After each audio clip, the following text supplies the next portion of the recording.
කොහොමද යාළුවනේ? මගේ නම පැංචි. ඔයාලට මතකද පෙබරවාරි 4 වෙනිදා අපි හැමෝම එක රටක් විදිහට ගොඩක් ආඩම්බරෙන් සමරපු අපේ නිදහස් දිනය.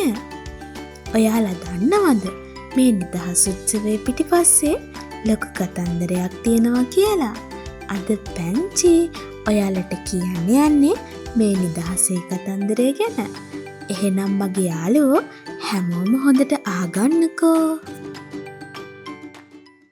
ලංකාව කියන්නේ ඉස්සර ඉඳන්ම ගොඩක් සැප සම්පත් තිබුණ ලස්සනම ලස්සන රටක්. ඉතින් ඉස්සර ඉඳන්ම රජවරු 100 ගණනක් යටතේ මේ පුංචි දූපත බොහොම හොඳින් පාලනය වුණා. මෙහෙම කාලයක් යද්දී වසර 1505 දී මුලින්ම පෘතුගීසි ජාතිකයෝ අහම්බෙන් වගේ ලංකාවේ දකුණු පළාතේ ගාල්ලට ගොඩ බහිනවා. ඊට පස්සේ වසර ගණනක් යනකම්ම ලංකාව මුහුදුබඩ ප්‍රදේශ පාලනය කරන්නේ මේ පෘතුගීසීන්. හැබැයි කාලයක් යද්දී ලංකාව පාලනය කරපු සිංහල රජවරුන්ට වගේම සාමාන්‍ය ජනතාවටත් මේ පෘතුගීසි පාලනය එපා වෙනවා. ඉතින් කාලයත් එක්ක ලංකාවේ රජවරු වගේම සාමාන්‍ය මිනිස්සු පෘතුගීසීන්ට එරෙහිව සටන් කරන්න පටන් ගන්නවා. මෙන්න මේ වගේ තත්ත්වයකදී තමයි ලන්දේසියෙන් ලංකාවට එන්නේ. ඉතින් ලංකාවේ රජවරු පෘතුගීසීන්ව එලවලා දාන්න කරන සටනට ලන්දේසීන්ගෙන් උදව් ගන්නවා. හැබැයි මේ විදිහට පෘතුගීසීන්ව එලවලා දැම්මට පස්සේ ලන්දේසීන් ලංකාවේ මුහුදුබඩ ප්‍රදේශ අල්ල ගන්නවා. කොහොම හරි කාලයත් එක්ක මේ ලන්දේසි පාලනය ලංකාවේ අයට දරා ගන්න බැරි වෙනවා. ඉතින් මෙන්න මේ වගේ කාලෙකදී තමයි බ්‍රිතාන්‍ය ජාතිකයින් ලංකාවට එන්නේ. ලන්දේසින් වගේ නෙවෙයි මේ ඉංග්‍රීසි ජාතිකයෝ උඩරට ඇරෙන්න ලංකාවේ හැම ප්‍රදේශයක්ම අල්ල ගන්නවා.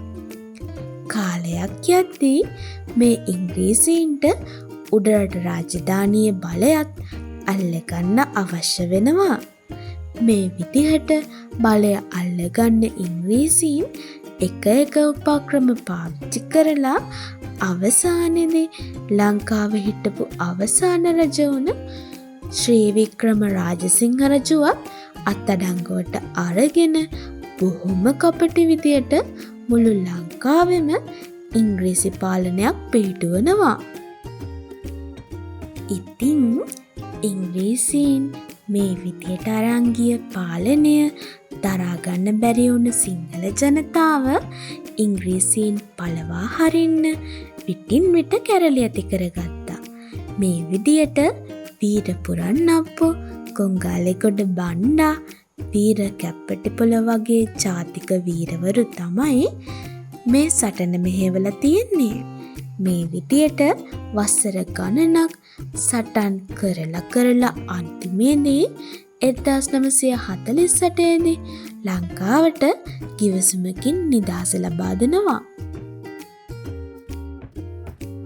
ඉතින් මෙන්න මේ විදියට අපේ මුතුන් මිත්තන් 100 ගණනකගේ ලේ දහඩිය මැද්දෙන් ලබාගත් නිදහස තමයි අපි දැන් සමරන්නේ. පුංචි අපිටත් සටනක් තියෙනවා. ඒ කාලේ අපේ වීරවරු කළා වගේම කරන්න.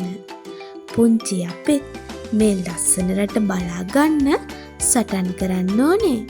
එතකොට තමයි තව අවුරුදු ගාණක් යනකම්ම ලංකාව කියන ලස්සන පුංචි දූපත ආරක්ෂා වෙලා තියෙන්නේ. ඉතින් යාළුවනේ මම හිතනවා ඔයාලා අලුත් දේවල් ගොඩක් අද දැනගන්න ඇති කියලා. ඉතින් මේ වගේ තව ලස්සන වීඩියෝ එකකින් හම්බෙනකන් පැංචි ගිහින් එන්නම්. ඔයාලා හැමෝටම සුබ දවසක්.